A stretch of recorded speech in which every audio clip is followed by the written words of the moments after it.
Hey guys, it's Chen. Welcome to my random setup kitchen thing. We're not outside today because it's getting cold. Winter is coming. I don't think I could cook this in the winter, so we're just gonna do it indoors. But this is another classic I did on my other channel that we're redoing here. It's one of my all-time favorite Chinese dishes and goes perfectly with white rice. So before you start cooking this dish, make sure you have a pot of rice cooking. If you don't have a rice cooker, check out my how to make a perfect pot of white rice without a rice cooker video, which I'll link in my description box below. But this dish and rice, it's like this. It's like this. And of course, I'm talking about the beautiful, the tasty, the delicious, the classic, the popular Kung Pao chicken. And guys, I know there are a lot of Kung Pao chicken recipes out there. I haven't personally tasted them, but I guarantee you, this is delicious. This recipe, so simple. My mouth is watering just thinking about it. So I'm gonna tell you guys what you need. You need a pound of chicken, preferably dark meat because that's more juicy. I'm gonna use white meat today because I just came back from Taiwan. I've been stuffing my face for a week, so I'm gonna go a little healthy. I'm gonna use white meat. We're gonna dice the chicken into about 1/2 inch to 1 inch pieces. You need 3 stalks of scallion. We're gonna slice the scallion right between the white and green parts, and we're gonna separate and chop those up. 1 teaspoon of minced ginger, 5 cloves of garlic, all chopped up, diced nicely. About 10 whole red chilies. I prefer Thai chilies because they really bring the heat. Next up, the marinade.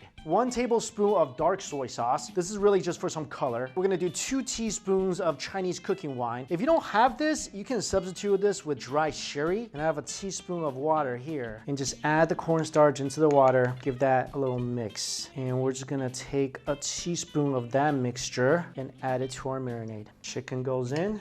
Give that a little mix. Make sure that marinade is touching every part of that chicken because this is smelling really good already with that nice wine. I set this aside, room temperature, let it chill for about 10 minutes. Next up, we're gonna make some sauce for the Kung Pao chicken. And this is really gonna put the pow in the Kung Pao chicken. Really important. Couple teaspoons of sugar to bring out that flavor. Teaspoon of light soy sauce. Teaspoon of dark soy sauce. 1 teaspoon of sesame oil. Give us a nice aroma. And this is really important. 1 tablespoon of black Chinese vinegar. Now this is gonna bring a lot of umami flavor into this dish, and it's gonna counterbalance the sugar. So you're gonna get a little sweet, little sour. You're gonna want that in your Kung Pao chicken. Mix that up real well.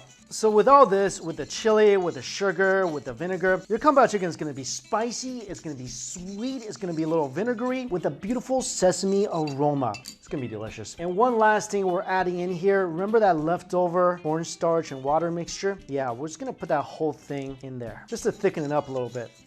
Now we're gonna tie all this together. First thing you wanna do is turn the heat on medium high, throw a couple of tablespoons of cooking oil in here. And what we're gonna do is put a teaspoon of Chinese peppercorn into that oil. And we're just gonna cook this for about a minute. You don't wanna fry it till it's black, but as soon as this changes color, it's good to go.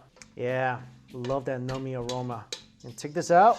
Now let your pan cool down a little bit with the oil. You don't want this too burnt in hot for the next step. After your oil cools for a little bit, throw in about 5 to 10 of these whole red chili peppers. Throw this in, and I'm gonna turn the heat on medium. The oil just really brings out the flavor of these chilies.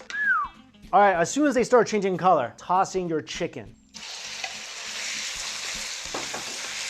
Turn the heat on medium high and cook this for about a minute until the chicken is about cooked halfway. When it is, scoop it to the side and we're gonna toss in our ginger, garlic, and the white parts of our scallions. The reason we're not putting this in the beginning is we don't wanna burn it because that oil is hot and it would've just burnt this. And I'm just gonna give it a little stir fry on the side of my wok. Just let it cook for about 30 seconds or so. Next up, grab your sauce and make sure that's mixed really well. And we're just gonna dump that in.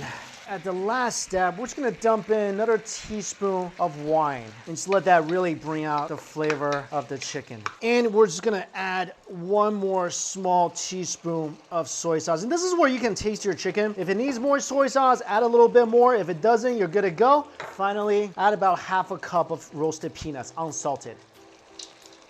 I like that nice crisp. And just cook all that together. You don't need to cook the peanuts at all. Just mix it all together and you're done.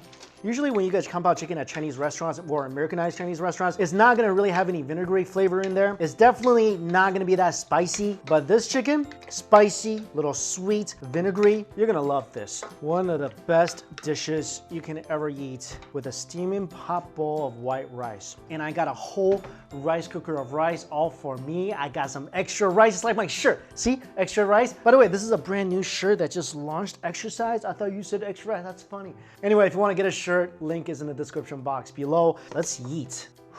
Ready to dig in. Let's try a piece of the chicken.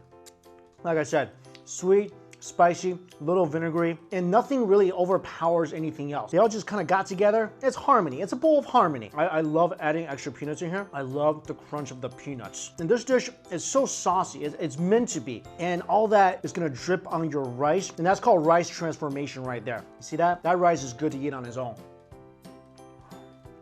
Guys, trust me, like I said in the beginning of this video, there are a lot of compound chicken recipes out there, but this, I stand by this 120,000 billion%. I mean, really, if you want some pow in your compound chicken, go try this recipe out. And guys, I know some of the ingredients might be harder to find in Western supermarkets, so I put the Amazon link to ingredients that may be a little harder to come by. And all that is listed for you guys in the description box below. Again, definitely check out the Shirt Store. Go try this out for yourself and let me know how you like it. So until we cook again, I'll see you later.